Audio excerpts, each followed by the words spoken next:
The sky has already begun its quiet rearrangement, and a subtle shift hums beneath the surface of ordinary hours.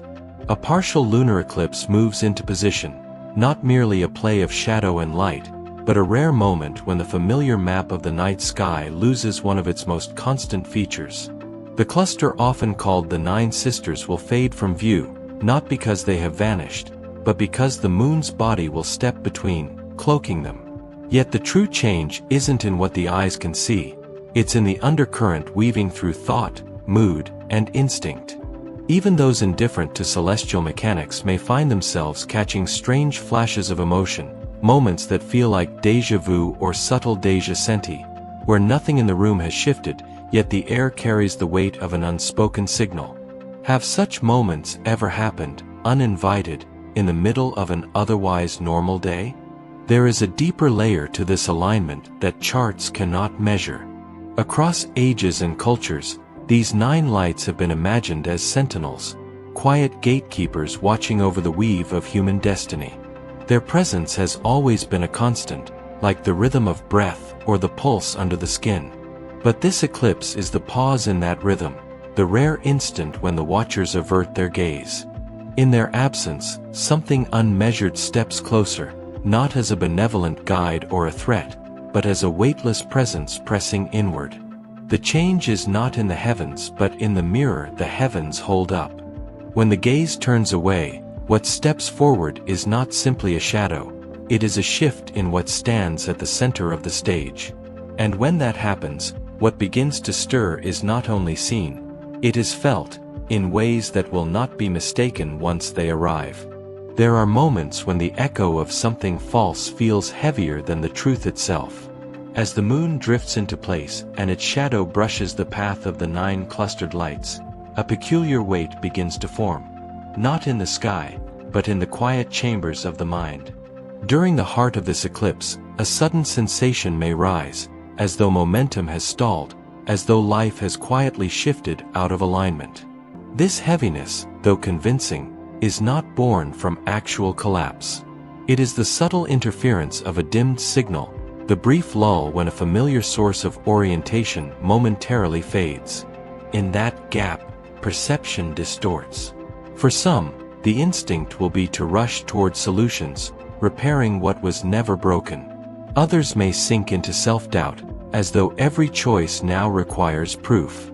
Yet the essence of this moment is neither failure nor loss, it is a temporary pull, a test of emotional balance. The weight will lift.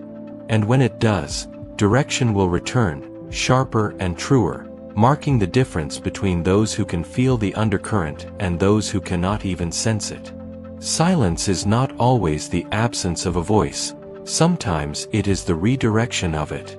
This eclipse does not fully erase the nine lights, it bends their message through a narrow lens. Rather than a complete blackout, the alignment becomes a sieve, deciding what passes through and to whom. For some, the inner compass may seem to vanish, as if their connection to what usually guides them has been severed. For others, the opposite occurs. Insight flows in sudden surges, revealing truths without warning, as though the fabric of events has briefly thinned. These moments are rarely shared equally. The moon, in its partial shadow, acts as a subtle guardian of thresholds, allowing only certain frequencies to reach certain minds. Such unevenness can breed friction, especially between those who move under a sudden clarity and those wandering in a temporary haze.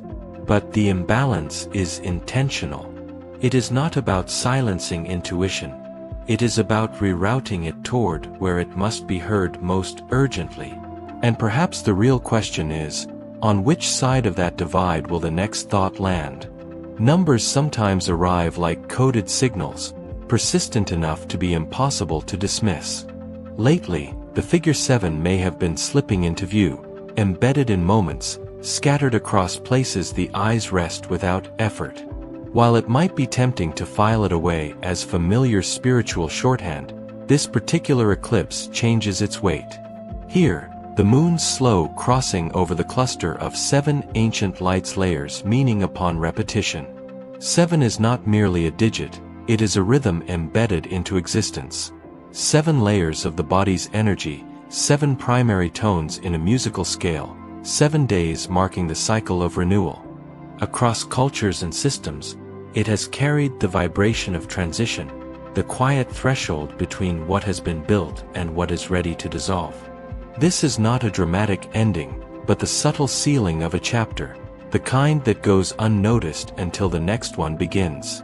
It may show in the fading of certain attachments, in the soft erosion of habits once clung to, or in the absence of reaction where once there was fire. The pattern is not a coincidence. It is the lock turning, the inner door closing on what no longer aligns. The question is, will the closing be felt before the opening demands attention? There are times when appreciation arrives not as a thought, but as a force.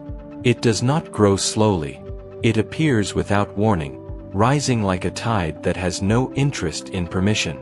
In these moments, the body becomes the message, a tightening in the throat, a quickened pulse, a swelling in the chest. Images return, not in sequence, but in a flood, of the people who stayed, the crossroads barely crossed, the nights thought impossible to survive yet somehow endured. This sudden rush is not about reasoning through gratitude, it is the alignment of the inner and outer timeline.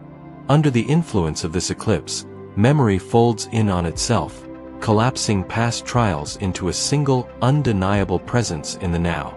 It feels less like remembering and more like recognition, as though the self has turned to meet its own gaze and simply nodded. Such moments cannot be manufactured, they can only be received. And when they arrive, they strip away the weight of overthinking, if only briefly, replacing it with the clarity that the road ahead has already been met in spirit. Wouldn't it be strange to realize that this quiet surge might be the most honest thing felt in months? There are days when a glance carries more weight than an entire conversation, and this is one of them. A direct meeting of eyes can feel like walking through an open field with no cover, too exposed, too unfiltered. The reason lies in a subtle shift above.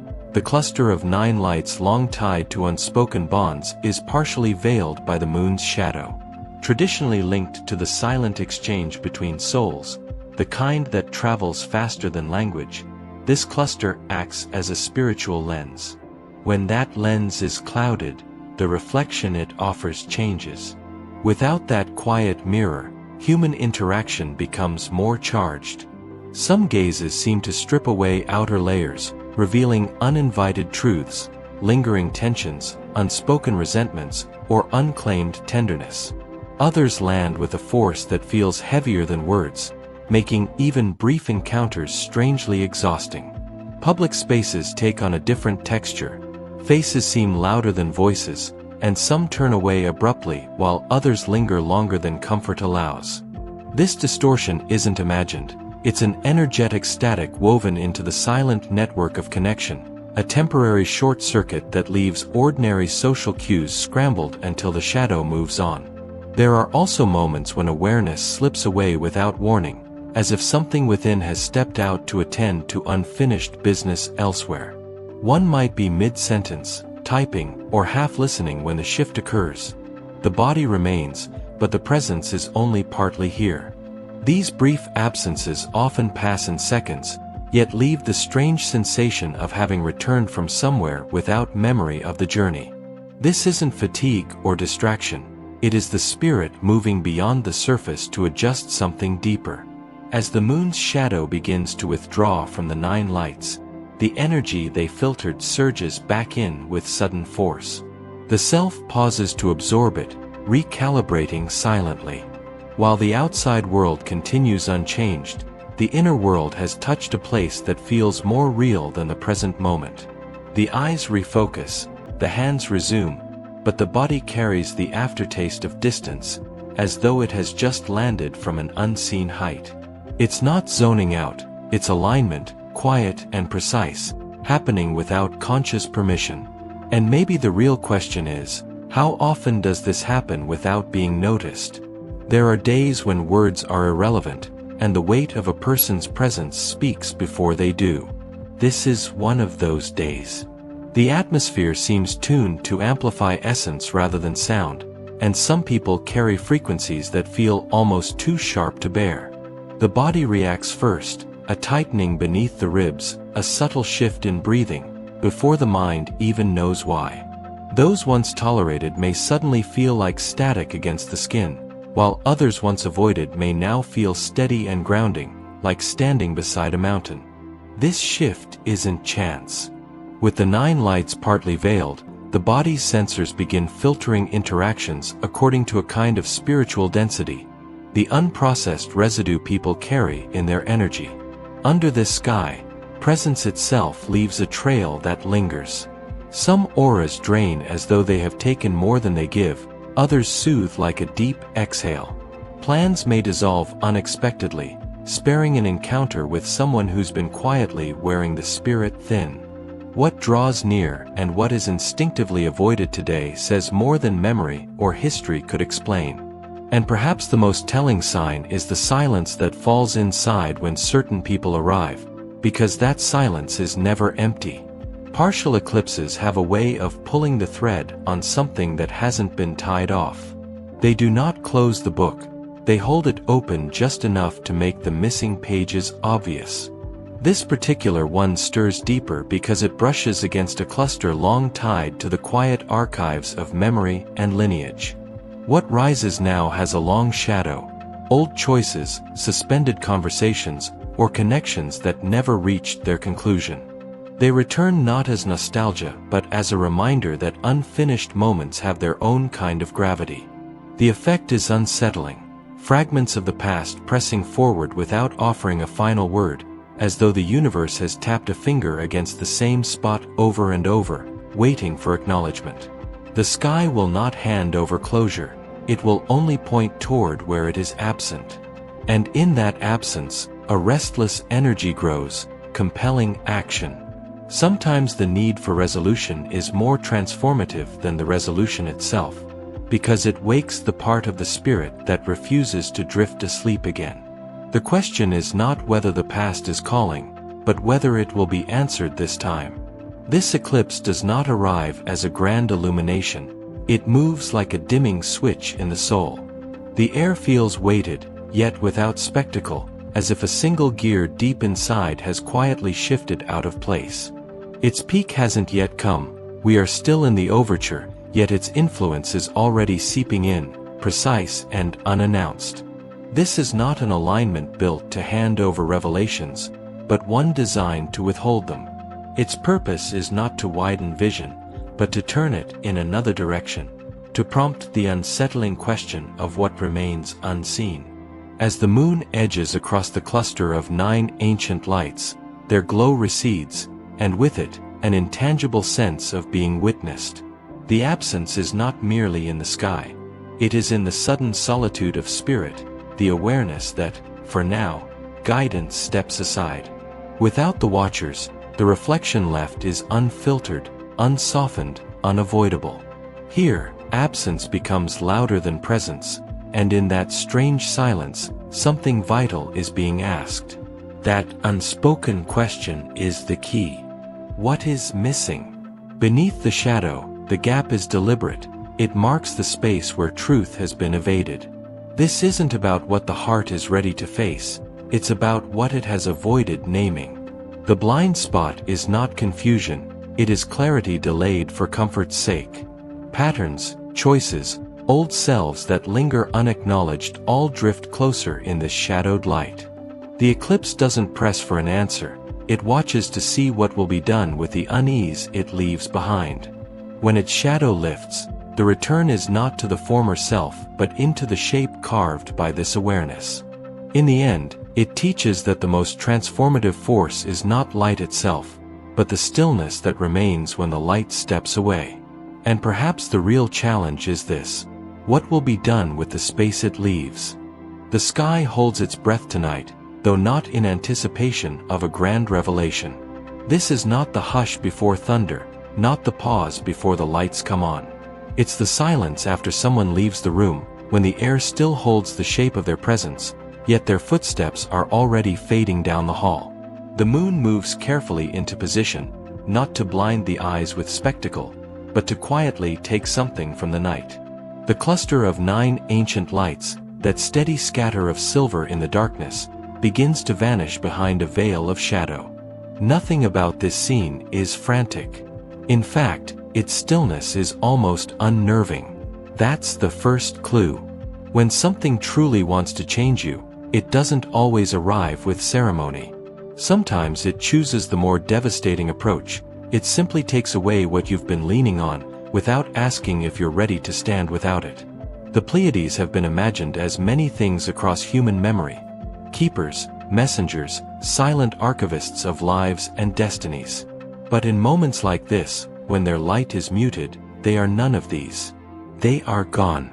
Not forever, but long enough to make you notice what it feels like to be without their gaze. You may not have thought of them as witnesses before, but you'll feel the difference when that witnessing is taken away. It is a kind of aloneness that doesn't sting like rejection. It lands more like an unfiltered mirror. Without them, the only reflection left is your own. That is the loud absence. And if you listen to it for even a moment, you'll realize it has weight. Absence can be deafening when it pulls away the one thing you didn't realize you depended on. It isn't the stars themselves that you miss, it's the way they quietly verified your existence, like a friend in the back row who nods at the exact moment you need it. Take that away, and suddenly the stage feels bigger, colder. Every movement feels more exposed. Some will feel this as restlessness, an unease that refuses to name itself. Others will call it heaviness. Some won't feel it at all, not because it isn't there, but because they've been living in absence for so long that they no longer recognize the difference. Which one is it for you? Do you feel the missing piece, or have you been numb to it all along? The moon's shadow is not taking light, it is taking perspective. It's not stealing your vision, but your sense of being seen. There's a strange discomfort in realizing that the sky might not be watching, that the ancient gaze has momentarily turned away. For the spiritually awake, this gap is almost unbearable. Not because something is happening, but because something isn't. No flood of synchronicities, no neatly packaged sign, just a quiet so sharp you can almost hear your own pulse against it. And here is the uncomfortable truth. This is deliberate. The design of this eclipse is not to grant you answers, but to force you into the question. The missing piece is not an accident, it's an invitation. It's the spiritual equivalent of turning down the music so you can finally hear the sound of your own breathing. What is missing? That's the question echoing in the absence. And deeper still, why has it been allowed to remain missing for so long? This is not about the things you are ready to face. This is about the thing you've been skimming over. The blind spot you've labeled confusion, because calling it by its true name would require action. The pattern you've excused. The connection you've left in limbo. The version of yourself you've been quietly avoiding. A moment like this doesn't come to show you your progress, it comes to show you the piece you've left behind. That's why it feels incomplete, even agitating. It's not closure you're being handed, it's the awareness that closure hasn't happened yet. And once you know that, you can't unknow it. Here's the paradox. When this shadow passes, you won't go back to who you were. You'll move forward carrying the weight of that missing piece, not as a burden, but as a compass. Because absence, once recognized, changes the way you see everything that remains. You will start noticing the shapes of other absences, the friendships you've been carrying on autopilot, the dreams you've deferred so long they've begun to fade, the emotions you've muted to avoid their cost. And in that recognition, you might also notice something else. Absence has its own kind of presence. It shapes the room. It redefines the view. It tells you, in its own wordless way, that something still matters enough to ache over. That ache is proof of life. So the question becomes, what will you do with it? Will you let the ache become the background noise of another year, or will you walk toward it and ask what it wants? You already know the danger of ignoring it. It will surface again, under a different sky, when the next shadow falls. These patterns have patience far greater than yours. Tonight is not about finding the answer. It's about admitting the question exists. The moon doesn't measure your readiness, it tests your willingness. The Pleiades will return to full light, but the space they left tonight will not close on its own. It will remain like an open door in a quiet hallway, waiting for the moment you decide to step through. And here's the thing, absence has a strange way of clarifying what presence never could. When the watchers turn away, you learn what it means to stand in your own witness. No one looking over your shoulder. No one silently nodding in the background. Just you, staring into the mirror with no filter, no translator, no guide. If that makes you uncomfortable, good. Discomfort is the seed of movement. The shadow will pass. The lights will return. But what you do before they do will decide what those lights illuminate next. The loud absence will fade, but the question it leaves behind will remain, and it will wait for you, as patiently as the stars have always done. But here's what almost no one notices. The loud absence doesn't vanish when the shadow moves on. It lingers, not in the sky, but in the architecture of thought. Long after the moon has slipped away from the path of the 9 lights, the space it created remains. Absence is stubborn like that. Once you've felt it, you can't pretend it was never there. It changes the way you occupy your own life. It rearranges the furniture of the inner world, forcing you to walk through rooms you used to avoid. Think of how a house feels after someone moves out. The rooms are technically the same, but every step sounds different. You notice echoes you never heard before, the hollow underfoot where a carpet used to soften the noise. That's what absence does. It sharpens edges you didn't know were there, and it makes you pay attention to corners you had stopped seeing. The eclipse is just the removal of light. The real work begins when the light returns and you're left with the shape of the space it left behind. Partial eclipses are especially deceptive in this way. A total eclipse erases the familiar entirely, forcing a complete confrontation. But a partial one, like this, is more cunning. It doesn't take everything. It leaves just enough light to convince you you're fine, while quietly disrupting the deeper currents. It interrupts without fully replacing. That's why it haunts longer. The mind tries to settle back into its old rhythms, but the rhythm has been disturbed. The beat is the same, yet it doesn't land the same way. And you keep wondering why. This is the long reach of a cosmic interruption. It doesn't demand immediate action. It plants an unfinished sentence in the middle of your thoughts and lets it echo for weeks, sometimes months. And every time you think you've moved on, it reappears in a different form. A conversation you didn't plan to have, an emotion you thought you'd outgrown, a memory that feels suddenly louder. You can ignore it, but you'll feel it pulling at the edges of your attention. Here's the strange truth. Absence doesn't just show you what's missing. It teaches you how much space you've been giving to things that don't belong. When the witness steps away, the distractions are easier to spot. You begin to see where you've been pouring your energy just to avoid sitting with yourself. That's why the days following a moment like this can feel disorienting. Suddenly, the conversations you entertained without thought feel hollow. The commitments you made to keep the peace feel heavy. The people whose presence once comforted you might now feel like a constant pull on your spirit. And yet, in that same breath, you might notice the opposite. The unexpected ease of being near someone you had quietly written off, or the sudden pull toward a choice you've been resisting for years. The absence rewrites your internal map. It makes certain roads impossible to unsee, no matter how much you'd like to go back to the detour. So, what happens if you treat this absence not as an inconvenience, but as a guide? That's the quiet challenge built into this eclipse. To look at the missing piece and ask not, when will it return? But, what am I meant to see while it's gone? This isn't about chasing the stars back into view. It's about learning what part of you only wakes up when they're not there to guide you. The watchers, whether you think of them as stars, forces, archetypes, or something else entirely, have stepped aside. That alone is unusual. But the real rarity is what they've made possible by doing so. Without their gaze, the only person left to validate your path is you. And maybe that's the most uncomfortable part, realizing that you are, and always have been, the final witness to your own life. That's why absence is such a precise teacher. It strips away the illusion of shared responsibility. There is no committee in the sky making the hard calls for you.